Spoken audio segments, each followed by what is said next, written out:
오늘 리포테라예요. 리포테라.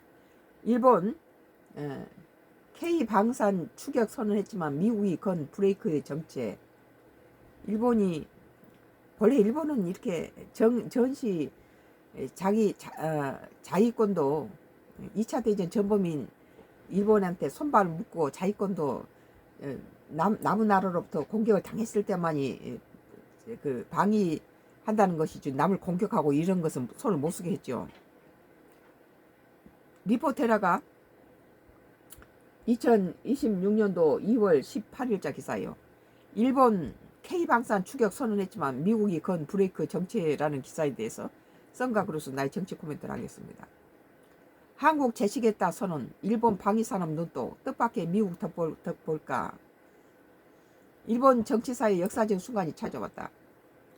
자민당의 중의원 총선에서 465석 중 360석을 차지하여 단독으로 개헌석 310석을 돌파한 것이다. 그러니까 우리 민주당 꼴 난 거예요. 1945년 이후 처음 있는 일이다. 아사히신문 조사 결과 당선자의 93%가 헌법 개정 찬성, 80%가 자위대의 헌법 명기를 지지했다. 2024년 조사 51%와 비교하면 불과 2년도 안 돼 30포인트를 급등한 수치다. 다카이치 총리는 총선 직후 살상 능력을 갖춘 무기 수출 확대 범위가 넓어질 것이라며 공식을 언급했다. 하지만 일본의 방산 야심은 냉혹한 현실과 마주하고 있다. 2025년 일본은 약 2조 6,500원의 무역적자를 기록했고 미국 관세 정책으로 자동차 등 주력 수출품이 타격을 받았다. 이 와중에 일본이 눈독 들인 분야가 방위산업이다.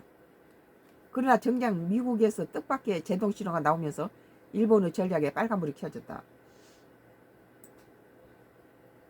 방산 수출이라는 새로운 돌파구를 찾으려던 일본이 복합적 딜레마에 직면한다. K방산의 압도적 성장과 10년간 실적 제로인 일본. 스톡홀름 국제평화문제연구소 데이터에 따르면 한국은 2017년부터 2021년 무기 수출액은 이전 5년 대비해 177% 증가했다. 이는 세계 상위 수출국 중 가장 빠른 성장세다.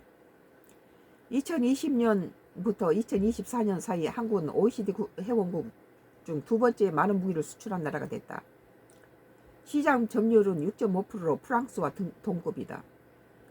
2025년에는 페루의 K2 전차 54대와 장갑차 141대 계약을 체결하며 중남미까지 진출했고 폴란드와의 K2 전차 2차 계약 180대 약 9조 원도 성사했댔다. 반면에 일본은 2014년 무기 수출 3원칙을 완화한 후에 약 10년 지난 지금까지 완성 무기의 해외 수출 실적이 사실상 전무하다. 일본 정부 스스로가 방산 수출 실적 부족을 인정할 정도다. 2003년 이후 약 100개 이상의 기업이 방위 분야에 철수했다는 분석도 나온다. 자위대 납품에만 의존하던 일본 방산업은 규모의 경제 부재로 단가가 올라가니 수출 경쟁력이 없는 악순환에 빠졌다. 일본 경제매체 다이아몬드 온라인은 한국과 일본은 방산업 후발주자라는 공통점이 있지만 한국은 세계 정상급으로 올라선 반면에 일본은 완전히 뒤처졌다고 지적했다. 한국 모델 추격 나선 일본, 정부 주도 수출체계 구축.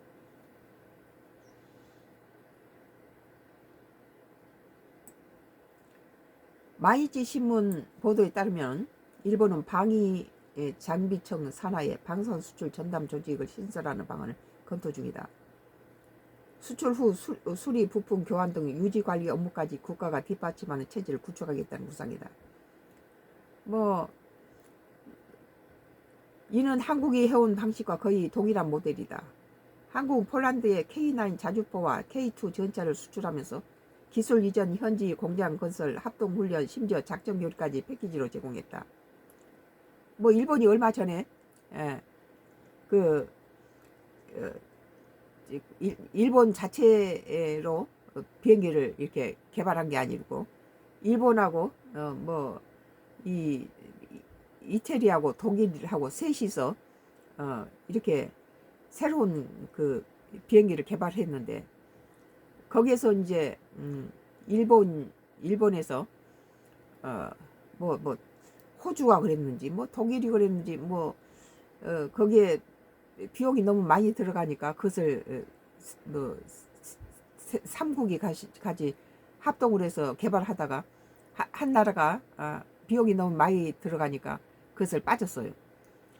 그런데 그것을 우리 한국이 베꼈다고 저기 일본이 딴지를 걸었는데 그 해외 전문가들은 본래 그 뭐 스테일기 이 형식이 그게 그거다. 형태가 그 디자인이 그 디자인밖에 나올 수 없다.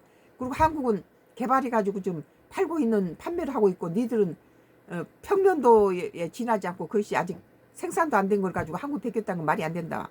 한국은 이미 뭐 그 시운전까지 다 해가지고 이미 그것이 지금 수출 단계에 있는데 자기들은 생산도 안 나고 도면에 있는 걸 가지고 한국이 베꼈다라니까 전문가들이 보고 그 스텔기 모양은 그 디자인이 나올 수밖에 없고 외부 조건은 그 스텔기 모양은 모두 다 대부분 다 그 모양 비슷비슷하다. 그 대신에 내용을 들여다본 한국과 일본하고 이태리 뭐 여러 독일 셋이서 개발한 것하고는 전혀 내용이 다르다. 그리고 전문가가 그렇게 했어요. 근데 일본은 뭐 자기 걸 한국에 베꼈다라고 한국한테 먹칠을 했죠. 근데 그 전문가들이 보고 본래 그 스텔기 그 모양이 나올 수 있는 디자인은 빤하고 그러나 내부를 들여다본 한국 이미 출시되어 있는 상태고 니들은 평면으로 지금 그 아직 시제품이 나오지도 않은 정도로 그 평면도 도면도 완성되지도 않은 상태에서 한국이 자기 거 베꼈다고 말하면 되느냐 그랬거든요. 근데 또 일본이 이번에 K9 자주폰이 뭐니 뭐 이렇게 뭐 전차 K2 전차를 자기가 또 수입하려고 그랬어요. 근데 우리 한국 국민 90%가 다 일본에 수출하면 안 된다. 동해 문제도 있고 우리의 이런 저 기술 이런 것이 도난당할 수 있다. 그래서 대만에게도 대만한테다 수출했을 경우는 미국 같은 경우에 대만한테다가 수출하니까 한 달 반 만에 중국이 그걸 다 베껴가지고 유사한 상품이 나서 팔아먹었다는 거예요. 그러니까 미국이 대만에 팔 때 아주 그 초신 이렇게 정보가 담긴 그런 신제품을 잘 안 주죠. 근데 우리도 이번에는 대만한테 대만이 자주포 9 K9 자주포를 구입하려고 했는데 돈을 얼마든지 줄 테니까 팔아라 했는데 우리가 안 팔았죠. 근데 일본에서도 우리 방산기 그 언제는 자기 거 베꼈다 하더니 이제 우리나라 것을 사갈라 하니까 우리나라에서는 그 정보 유출이라든지 또 독도 문제를 놓고 언제 전쟁이 벌어질 수도 있는 그런 나라인데 국민들이 90%가 일본한테 팔지 마라 그래가지고 지금 안 팔고 있는 상태예요. 근데 이제 일본이 이는 한국이 해온 방식과 거의 동일한 모델이다. 마인치 신문 보도에 따르면 일본은 방위 장비청 산하의 방산 수출 전담 조직까지 신설하는 방안을 검토 중이라는데 수출 후 수리, 부품, 교환 등 유지 관리 업무까지 국가가 뒷받침하는 체제를 구축하겠다는 구상인데 우리 한국 스타일을 본받는다는 거예요. 한국은 폴란드의 K9 자주포와 K2 전자 수출하면서 기술 이전, 현지 공장 건설, 합동 훈련, 심지어 작전 교류까지 패키지로 제공했다. 구매국이 단순히 무기를 사는 게 아니라 독자적으로 국방 능력을 획득하는 구조다. 일본 경제단체는 표면적으로는 미국의 FMS 시스템을 따라가겠다고 밝혔지만 실상은 다르다. 일본은 미국이 FMS를 통해 가격을 임의로 책정하며 과도한 부담을 지운다고 불만을 제기해왔다. 방산업계 관계자는 일본이 끝까지 자기 방식을 고집하는 성향이 강한데 방산만큼은 답이 안 나온다고 판단하는 것 같다며 한국을 따라가는 건 매우 이례적이라고 평가한다. 우리 한국을 따라온다는 거예요. 미국. 언제는 자기 거 베낀다고 하다가 전문가들이 그 일본 니들은 뭐 중간에 뭐 이렇게 그 자금이 부족해가지고 한 나라가 세 나라 중에서 한 나라가 뒤로 해서 개발하다 뒤로 거의 중지돼 버린 상태예요. 근데 그것이 평면도에 도면에 불과한 것을 우리 한국은 이미 시제품 나와가지고 다 지금 판매하고 있는 그 스테일기 뭐 비행기를 한국이 자기 거 복사했다라는데 그 전문가들이 그러잖아요. 그 스테일기 형태는 그 디자인밖에 나올 수밖에 없다. 그냥 내용을 들으면 한국과 그 지그들 그 이태리니 뭐 일본이 뭐 세 나라가 했던 그 내용하고 전혀 다르다고 그런 거예요. 그 실제로 인천 국방 벤처 센터 등은 통해서 한국 정부가 중소기업의 군 사업화, 기술 개발, 수출, 마케팅을 체계적으로 지원하는 모델은 일본이 벤치마킹 하려는 핵심 요소다. 우리 걸만 배운다는 거예요. 그대로 흉내낸다는 거예요. 미국의 제동과 일본의 구조적 딜레마. 오늘 여기에 중요한 거 이거예요. 미국이 좀 일본 편을 들어주지 않았는데 미국이 이거에 대해서 제동을 걸고 있다는 거예요. 일본의 야심은 미국의 벽에 부딪혔다. 미국 방위산업 전문지 디펜스 뉴스는 미국 정부가 일본의 지역 방위력 확대를 원하지만 무기 수출에 대해서는 오히려 우려하고 있다고 분석했다. 이유는 명확하다. 고도 첨단 기술과 경제를 갖춘 일본이 방산 시장에 본격 진출하면 미국 파이를 가져갈 수 있다는 계산이다. 지금 미국은 한국 하나만 갖고도 한국은 미국에 여러 가지 도움을 줄 수 있는 많은 방산 잠수함이라든지 선박 이런 군함 제작이라든지 이런 건 미국에 굉장히 도움이 될 수 있고 중국하고 북한을 겨냥하고 있는 우리 한국이 그 방산을 이렇게 무장하고 생산하는 것은 미국한테 큰 도움이 되죠, 이건. 근데 일본이 이제 했을 때는 한국은 어떤 부분은 미국의 것을 좀 잠식할 수 있는 그런 부분도 있지만 또 미국한테 도움이 줄 수 있는 부분이 많이 있어요. 그리고 중국하고 맞대고 있기 때문에 인도 태평양 연안국가의 미국 동맹이 핵잠을 가진다는 건 굉장히 여러 가지 미국한테 도움이 되죠. 힘이 되고. 근데 이제 일본이 이 방위 산업에 뛰어들려고 하니까 미국은 자기 파이를 침범할 수 있다. 미국 파이가 줄어들 수 있다는 거예요. 이 파이가 정해져 있는 이 파이를 나눠 먹게 된다는 거죠. 세계적인 방산에서. 미국은 세계 최대 무기 수출국으로 방산업은 미국 경제를 지탱하는 핵심 수입원이다. 실제로 일본이 차세대 전투기 개발해서 미국 록히드 마틴과 협력을 추진했지만 미국 측은 핵심 기술 이전에 미온적 태도를 보였다. 핵심 기술 안 가르쳐 준 거예요. 그런 반면에 우리 한국은 독자적인 기술을 개발해 버린 거예요. 미국은 안 줘요, 자기 거.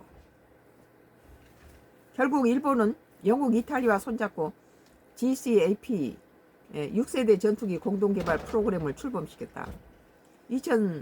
영국, 이탈리아, 일본이군요. 난 독일인 줄 알았더니 2035년 실전 배치 목표로 미쓰비시 중공업이 영국 BAE 시스템즈 이탈리아 레오나르도와 협력 중이다. 근데 이것이 중간에 어느 나라인지 모르지만 과도한 그것 때문에 국가에서 하나가 취소했어요. 그래서 지금 중지된 상태죠, 이게.